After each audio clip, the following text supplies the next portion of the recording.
Hello, नमस्कार, आदाब, सत श्री अकाल, अस्सलाम वालेकुम। मैं हूँ मोहम्मद अहमद काज़मी, लेकर आया हूँ आपका पसंदीदा कार्यक्रम आपके रूबरू। इस वक्त अफगानिस्तान की जो सूरत हाल है वो हम बार बार आपको बता रहे हैं।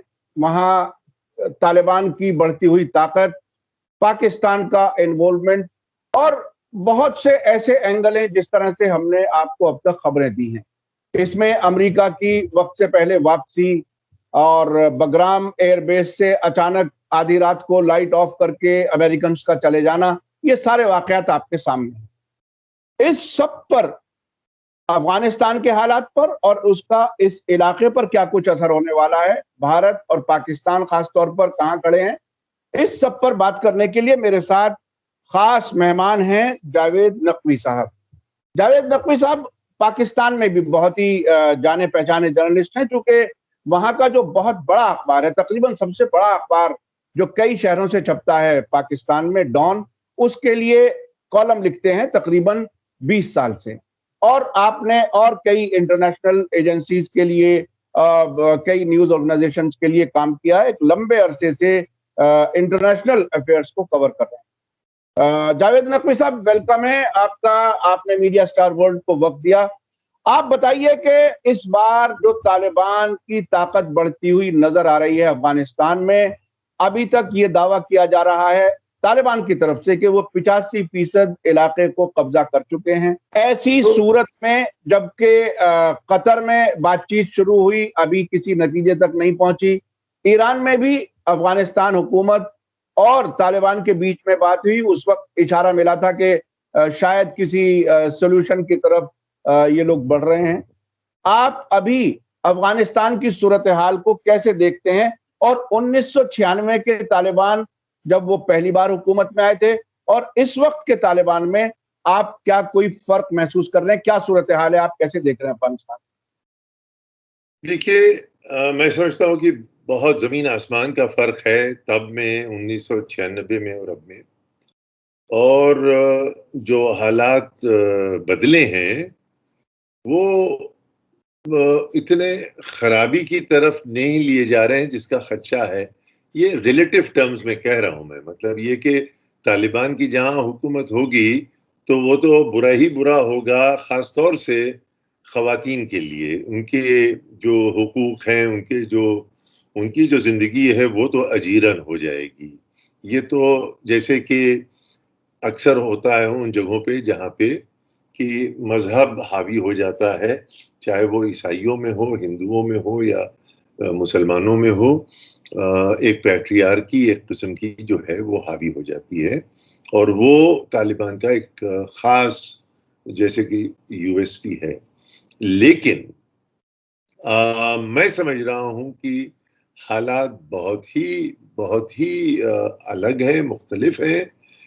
और उसकी वजह ये है कि पूरी जियोपॉलिटिकल कंडीशन जो है, जो बैकड्रॉप है, वो अच्छा खासा उलट-पुलट हो गया है। मसलन जहाँ पे वॉर ऑन टेरर डिक्लेयर करके अमेरिका ने धावा बोल दिया था अ, उसके अफ़गानिस्तान के ऊपर, और उससे भी क़ब्ल सोवियत यूनियन को इजेक्ट करने के लिए इन्हीं लोगों को खड़ा किया था जिनसे अब उनको तकलीफ होने लगी थी।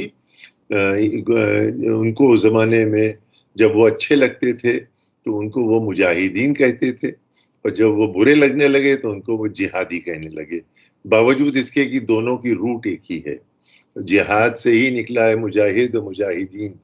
तो अब वो जिहादी है, गोया कि एक तमाचा मालूम होता है, गाली सी मालूम होती है, उनके लेक्सिकॉन में, हमारे लिए नहीं है। क्योंकि हम उसको ज़्यादा बारीकी से समझते हैं कि इसके माने क्या हैं। लेकिन वो सूरत भी बदल गई है। अब तालिबान की तरफ से खुद इस तरह के इशारे आ रहे हैं, और इशारे क्या, बिल्कुल रिपीटेड स्टेटमेंट्स आ रहे हैं कि आप लोगों को कोई फ़िक्र करने की, दुनिया को कोई फ़िक्र, हमको अच्छे रिश्ते चाहिए, डिप्लोमैटिक रिश्ते चाहिए, इक़्तिसादी रिश्ते चाहिए। ये उनका मतलबा है, ये उनकी क्वेस्ट है। ये उनकी एक गोया की पॉलिसी नज़र आ रही है। अब सवाल ये है कि एक एथनिक डिवाइड जो है, जिसको कि तालिबान सिंबलाइज करते हैं कि मेजॉरिटी उनकी पश्तून है, जिसको पख्तून भी कहते हैं, और दूसरी तरफ वो लोग हैं जिनका कि कारूरा जाके मिलता है उज़्बेकिस्तान से या ताजिकिस्तान से, कुछ उसमें से शिया कम्युनिटीज हैं, कुछ दरी या फारसी बोलने वाले हैं, ये ज्यादातर पश्तो बोलने वाले लोग हैं। ये बहुत अच्छे लोग हुआ करते थे और गालिबन अभी भी हैं।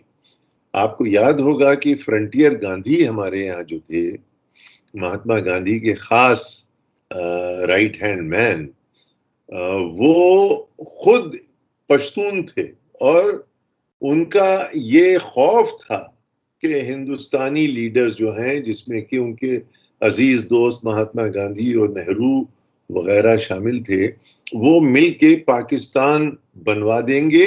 और पाकिस्तान से उनको थी, उस आइडिया से उनको थी एलर्जी, क्योंकि ज्यादातर पठान और पख्तून और पश्तून ये लोग जो थे, ये कांग्रेस वाले लोग थे। यानी आप याद रखिए कि ये बैकड्रॉप है कि किस तरह से हमने एक पूरी कम्युनिटी को खो दिया जो कि हमारे करीब थे। काबुली वाला जो फिल्म आप स्टोरी पढ़ी रविंद्रनाथ टैगोर की, वो हिंदुस्तान आया करता था, वो पाकिस्तान नहीं आता था, पाकिस्तान था ही नहीं। तो उनके जो उसमें साइकी में जो चीज है, वो हिंदुस्तान से पुराने रिश्ते हैं, हिंदुस्तान है उनके जहन में, पाकिस्तान तो एक बहुत नई चीज है। वो अलग बात है कि वो नई चीज जो है वो ज्यादा कारगर साबित हुई, और कई मानों में, खासतौर से अमेरिकन एलाय बनने के बाद। और वो जो आपने देखा ही है 1990s में, जियाउल हक के ज़माने में और रीगन के ज़माने में जो वहाँ पे हालात हुए, बहुत बुरे हैं। आई मीन उससे पहले हम लोग पाकिस्तान की तरफ और अफगानिस्तान की तरफ रुख करके देखते थे कि ये मॉडर्निटी का गहवारा था। पाकिस्तान में औरतें, खवातीन जो हैं वो जीन्स पहन के, और ये औरतें जो हैं अफगानिस्तान की कॉलेज यूनिवर्सिटी जाया करती थी। तो इस सब को चौपट किया जियाउल हक ने और रोनाल्ड रीगन ने मिलके, और उसमें एक इंजेक्शन और फूंक दिया, इस्लाम का नहीं कहूंगा, एक किस्म का जहालत का। वो इस्लाम नहीं है, क्योंकि इस्लाम पसंद लोग आपके हिंदुस्तान में मिलेंगे आपको, या आपको ईरान में भी मिलेंगे, अरब में मिलेंगे, बहुत मिलेंगे इस तरह के लोग जो इतने कीना नहीं रखते हैं, इतनी नफरतें नहीं रखते हैं, इतने नैरो माइंडेड नहीं है। मैं समझता हूं कि तालिबान भी इतने, क्योंकि उनकी एक जिंदगी जो है, उनकी जो एक साइकोलॉजी जो है, वो एक जमाने में खुल के हिंदुस्तान के करीब थी। यानी हर, मेरे ख्याल से हर रईस आदमी का एक जो चौकीदार होता था वो पठान होता था। अब गुरखे होने लगे, तो तिजारत करता था, यहाँ के मेवे बेचता था। वो मेरे ख्याल से अभी भी उसके डीएनए में है। ये जो एक रिवाइवलिज्म आई है जिहालत की, वो उसके उसके असरात मेरे ख्याल से कंट्रोल्ड हैं। वो इतने बिल्कुल बिखरे हुए नहीं हैं जितना हम उसको क्रेडिट देने की कोशिश करते हैं कभी कभी। उस पे सबसे बड़ा अंकुश तो पाकिस्तान के पूरे एस्टेब्लिशमेंट का, खास तौर से फौज का है। अब जितना भी वो डिनाई करें, लेकिन ये बात तय है कि तालिबान को क्रिएट ही किया पाकिस्तान की फौज ने, पाकिस्तान ने, ताकि वो उन लोगों पे हावी हो सके जिनको कि नॉर्दर्न अलायंस कहते थे, जिनको मसूद, अहमद शाह मसूद, पंजशीर का जिसको शेर कहते थे। ये सारे लोग मिलके एक जमाना था जब उनसे बिल्कुल अलग थे, और ये पाकिस्तान का हिस्सा था। पाकिस्तान नॉर्थ वेस्ट फ्रंटियर उनका हिस्सा था। वो लोग आते थे, जाते थे। एक गोया के एक बहुत ही खुली हुई फिजा थी पाकिस्तान की और अफगानिस्तान की। लोग आते जा, काबुल लोग जाते थे वहां पे छुट्टियां मनाने के लिए। विलायत खान जाते थे वहां पे, सितार बजाते थे जाहिर शाह के कोर्ट में।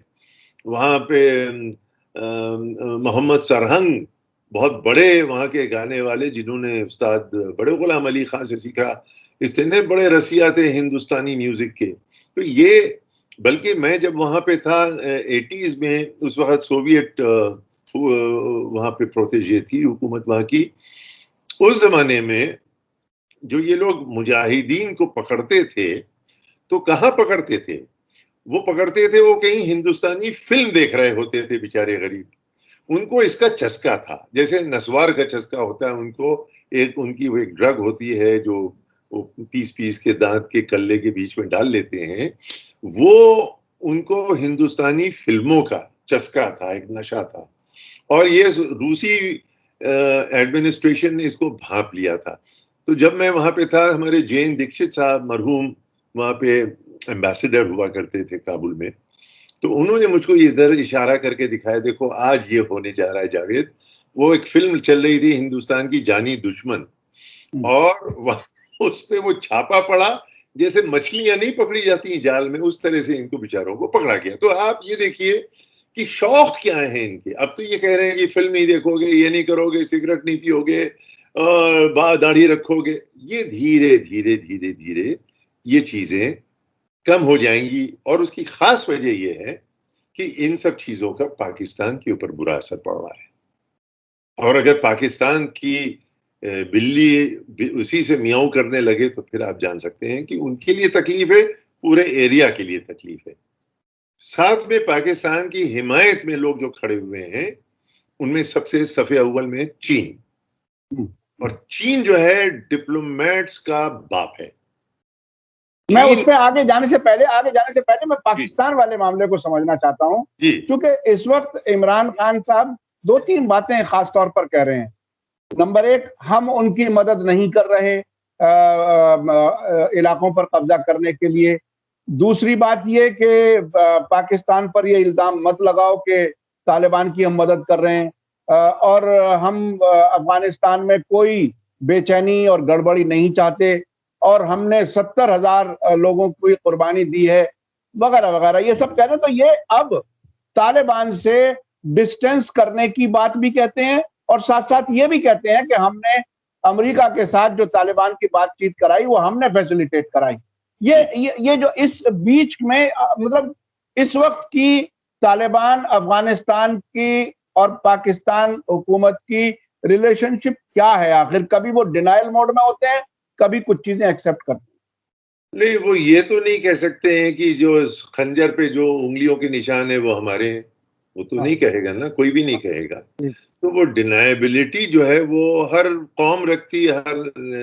अगर हिंदुस्तान का भी कहीं दांव लग जाए तो वो डिनाई ही करेंगे कि हम इसमें इन्वॉल्व नहीं हैं।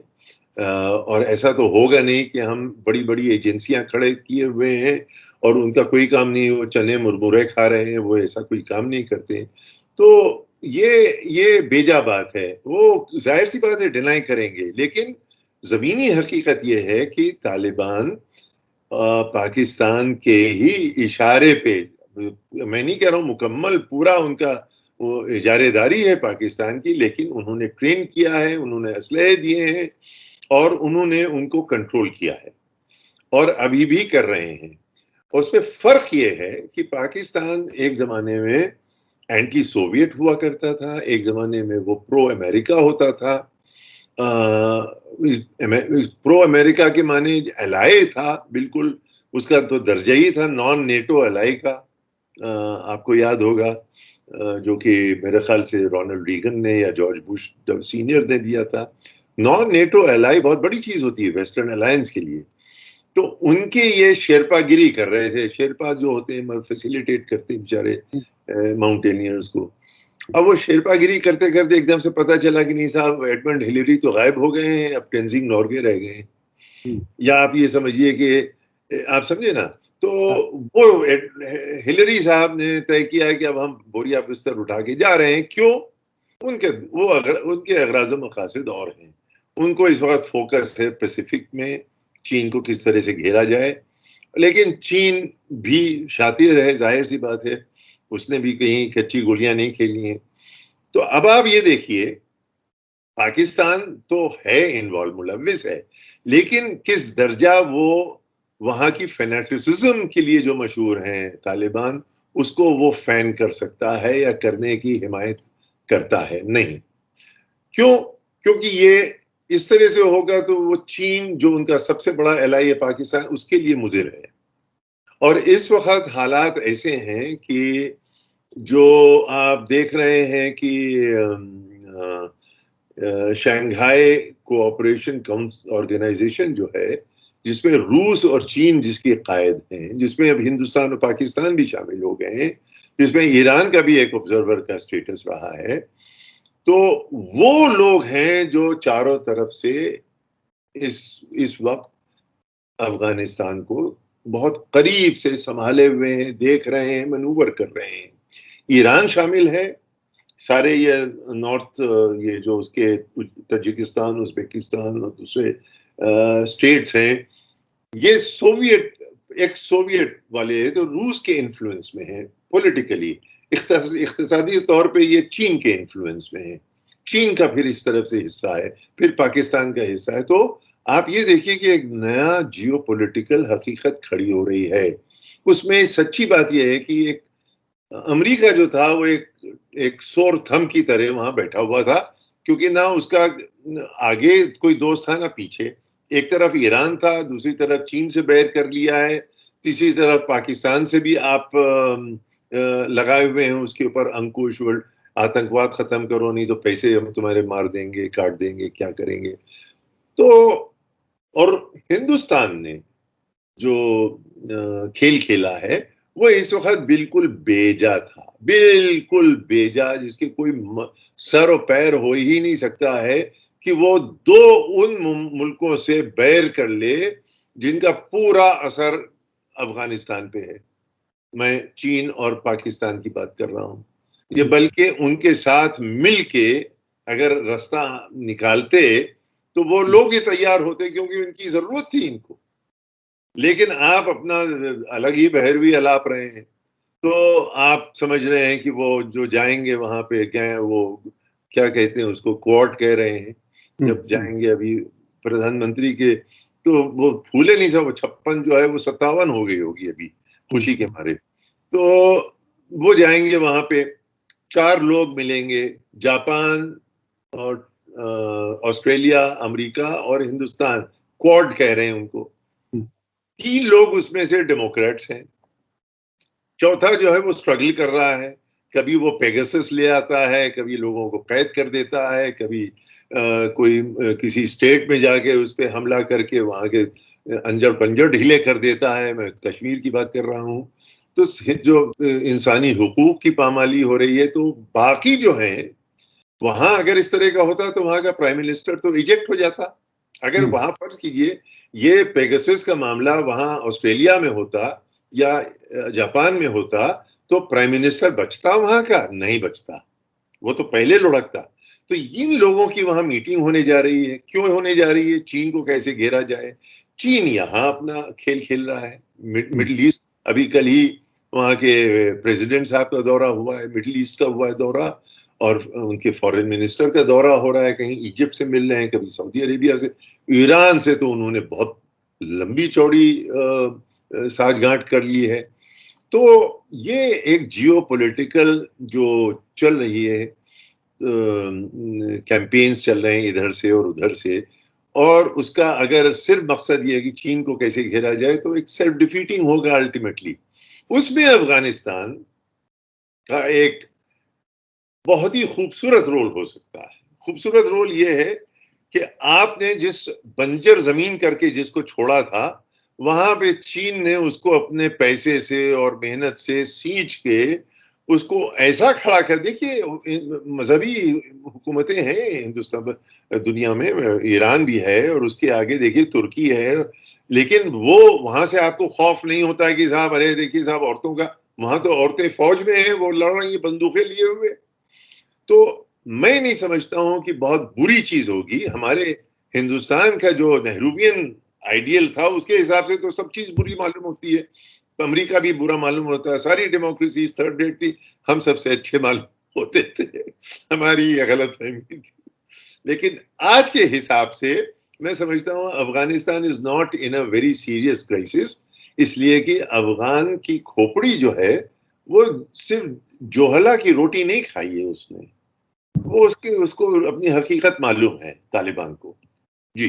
अच्छा, भारत से मुताल्लिक मैं पूछना चाहता हूं, अभी इसके थोड़ा सा बैकग्राउंड में एक दो बातें बता दूं ताजी के अफगानिस्तान के टोलो न्यूज के जर्नलिस्ट ने शाह महमूद कुरैशी पाकिस्तान के फॉरेन मिनिस्टर का इंटरव्यू किया और उसमें सवाल किया कि भारत के कितने कॉन्सुलेट हैं अफगानिस्तान में। तो उन्होंने कहा कि कागजों पर तो 4 हैं, लेकिन कितने हैं वो आप बताएंगे। यानी एक तरह से वो ट्विस्ट कर रहे थे। और फिर साथ में उन्होंने ये भी इल्जाम लगाया कि अफगानिस्तान की जमीन से भारत पाकिस्तान में टेररिज्म करता है। ये एक इस बैकग्राउंड के साथ साथ मैं ये पूछना चाहता हूं कि कंधार से भारत ने अपने डिप्लोमेटिक नॉन डिप्लोमेटिक स्टाफ को निकाला और वो उन्हीं 4 कॉन्सुलेट्स में से एक है। मजार शरीफ से भी इत्तला ऐसी है कि वहां भी हमारा स्टाफ शायद मजार शरीफ में भी नहीं है, वो काबुल में है। तो इस बैकग्राउंड में अब आपको भारत कहां नजर आ रहा है? क्योंकि $3 अरब भारत ने वहां लगाए, नॉर्दर्न अलायंस की हुकूमत के साथ दोस्ती रखी, तालिबान को टेररिस्ट कहते रहे अमेरिका के साथ साथ। अब भारत क्या कुछ कहां कुछ जाएगा, कैसे एडजस्ट करेगा इस नई सिचुएशन में अगर तालिबान हुकूमत में आते हैं? भारत की एक बहुत बड़ी आयरनी की तरफ मैं इशारा कर दूं, इस वक्त मुसलमानों को यहाँ की गाली देते हैं बाबर की औलाद। अच्छा, मजे की बात यह है कि जो तालिबान है वो भी नॉर्दर्न अलायंस को यही गाली देते हैं बाबर की औलाद, क्योंकि उनके लिए मुगलों का आना बहुत मुजिर था, बहुत खराब साबित हुआ था। और उनका तो कहना यह था कि जब ऐसी जगह दफन करो पठान को जहां मुगलों के घोड़ों की टापों की आवाज ना पहुंचे। ये उनका एक गोया के ये पुरानी, और वो जंग जो पहली लड़ी गई थी बाबर ने लड़ी थी, वो किसी हिंदू शहजादे से नहीं लड़ी थी, वो पश्तून शहजादे से लड़ी थी जिसका नाम था इब्राहिम लोदी, जो सुल्तान था दिल्ली का। ये जंग वो वहां से चली आ रही है, 1526 की जंग है ये। 1526 से अब आप अंदाजा लग कितने साल हो गए उसको। ये नॉर्दर्न अलायंस वो था जहां से बाबर आ रहा था, यानी उज्बेकिस्तान ताजिकिस्तान यही तो है, फरगाना वैली जहां से वो आ रहा था। ये तैमूर के मानने वाले लोग हैं, ये वही नस्ल है तकरीबन। तो ये कौन लोग हैं? ये वो लोग हैं जो बाबर की औलाद, जिन अब आप बाबर की औलाद के पास जा रहे हैं, हमसे अलायंस कर लो ताकि हम तालिबान को किसी तरह से कंट्रोल कर लें, पीट दें। तो यहाँ बाबर की औलाद को गाली पड़ती है, वहां बाबर की औलाद की सख्त जरूरत है। वो करजाई हो या वो उनके दूसरे प्रेसिडेंट हो, वो सब इस हकीकत से दो चार हैं कि ये है। एक आयरनी की तरह मुझे सिर्फ इशारा करना था।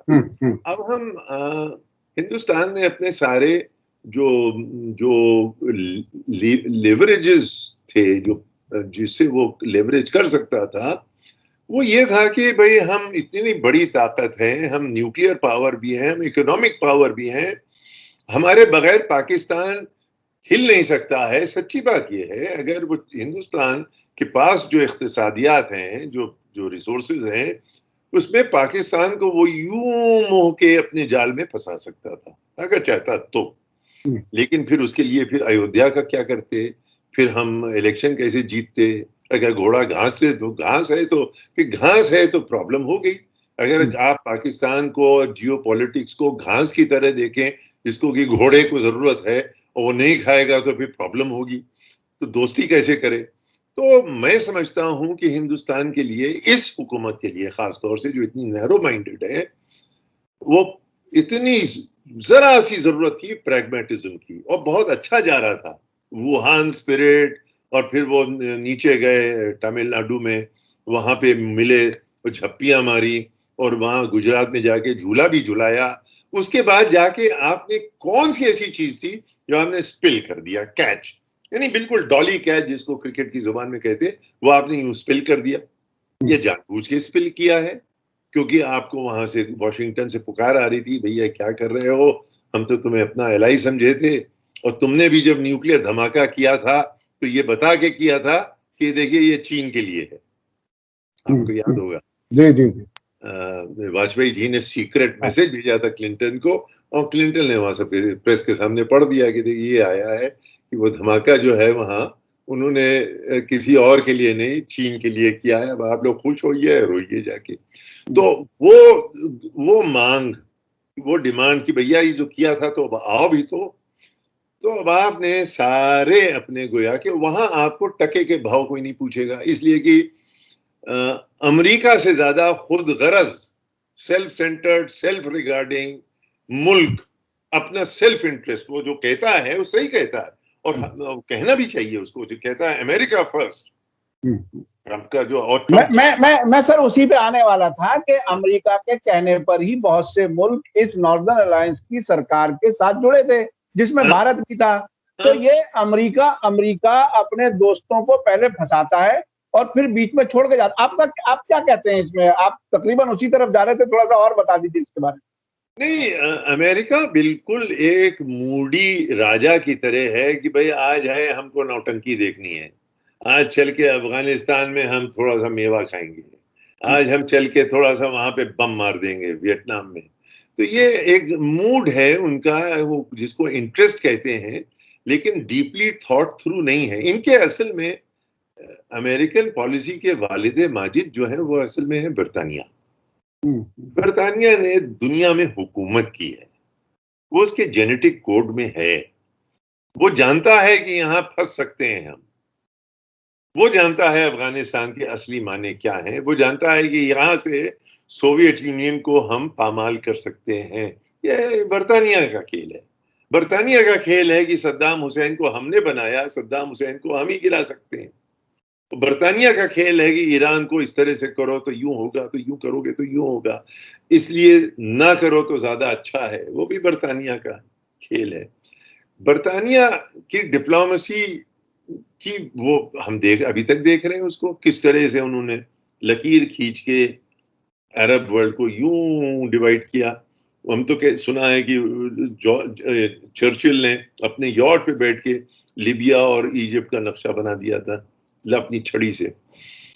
तो वही उन्होंने सीरिया बनाया, उन्होंने इराक बनाया, उन्होंने लेबनान बनाया, उन्होंने फिलिस्तीन बनाया, और 2 लोगों को बेच दिया।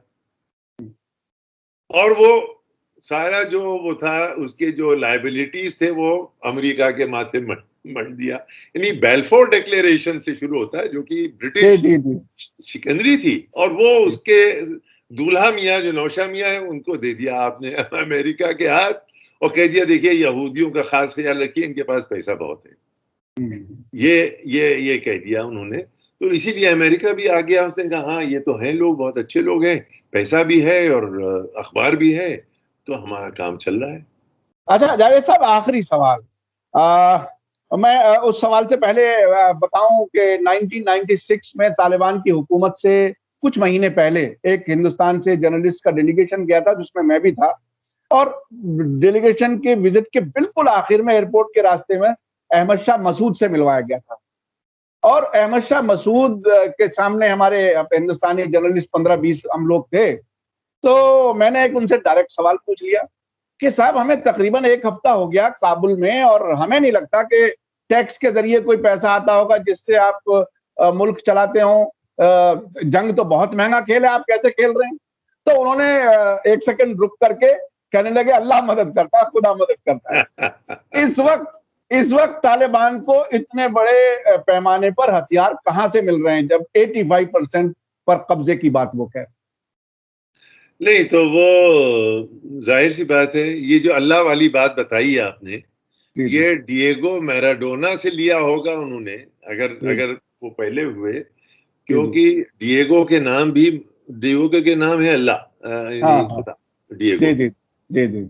और उसने कहीं ये शिकायत हुई कि जो एक्चुअल गोल हुआ था वो उसमें हाथ से लग के हुआ था।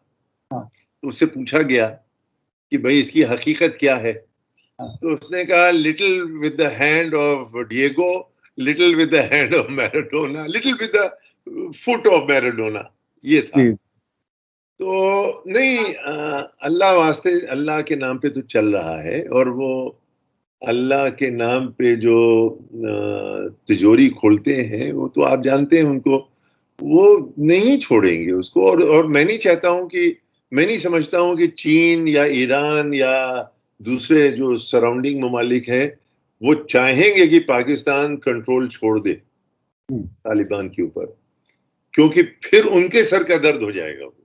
हम्म, अभी देखिए, पाकिस्तान जो कहता है कि 70,000 और इतने लोग मर गए, वाकया ये है। अभी अच्छा भला मुल्क, खाता पीता मुल्क, वो वहां के उसको उन्होंने जाके बिल्कुल एक मिडीवल पीरियड में डाल दिया है। वहां के लोग छटपटा रहे हैं, पाकिस्तानी हमारे जो दोस्त हैं वो छटपटा रहे हैं कि अरे तालिबान आ गया तो उसका डायरेक्ट असर यहाँ पे होगा। और एक तो वो डिफरेंशिएट करते हैं पाकिस्तानी, एक अफगान तालिबान स्पेसिफिकली कहते हैं इनको, अफगान तालिबान, और दूसरे तालिबान उनके पाकिस्तान के तालिबान जो जी है, जिनका के कहीं कहीं मेल है, लेकिन वो पाकिस्तान की हुकूमत के खिलाफ तहैया किए बैठे हुए हैं। तो पाकिस्तान के लिए तो एक बहुत बड़ा दर्द-ए-सर है कि किस तरह से हमको इस झंझट से निजात मिले, लेकिन ऐसा ना मिले कि हिंदुस्तान आगे बढ़ जाए। उनका एक ही खौफ है पाकिस्तान का कि ऐसा ना हो कि हम स्पेस क्रिएट करें तो वहां से मालूम है मोदी साहब तशरीफ ले आए, इमरान खान पीछे हट के, तो वो उस वक्त तक जबड़े में दबाए रखेगा अपना किल। ये किल है। तालिबान को हथियार कहाँ से आ सकते हैं, मैं वो नहीं, मालूम। जाहिर हाँ सी बात है, पाकिस्तान से नहीं आएंगे तो क्या ईरान देगा या वहां पे तुर्की वो ताजिकिस्तान देगा?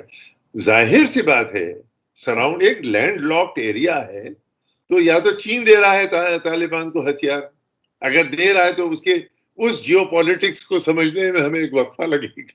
जी जी जी जी तो इसलिए लॉजिकल बात तो यही है कि पाकिस्तान से धड़ाधड़ हथियार जा रहे हैं, और बहुत मुमकिन है कि अमेरिका की इजाजत के साथ जा रहे हैं, क्योंकि पाकिस्तान को खुद कहां से मिलते हैं हथियार जो वो जी दे जी रहा है।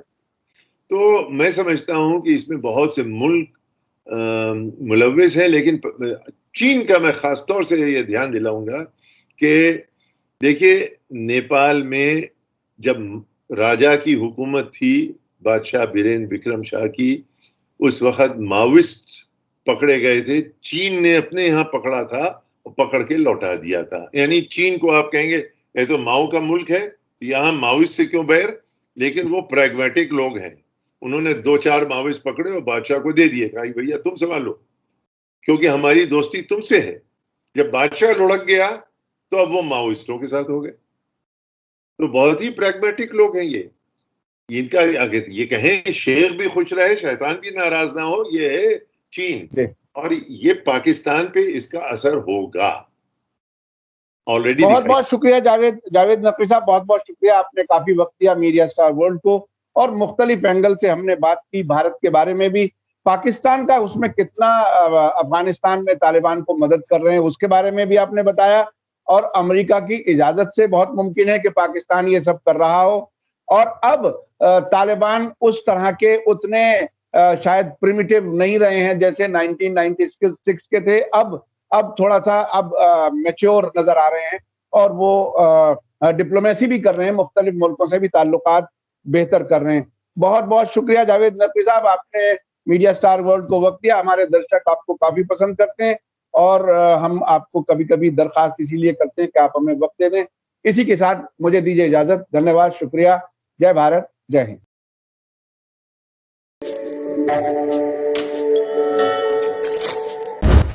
मीडिया स्टार वर्ल्ड की और वीडियो देखने के लिए हमारे चैनल को सब्सक्राइब करें और सीधे नोटिफिकेशन पाने के लिए बेल आइकन दबाएं। और अगर हमारी खबर सच्ची और अच्छी लगे तो अपने व्हाट्सएप, इंस्टाग्राम, फेसबुक और ट्विटर अकाउंट पर ज़रूर शेयर करें।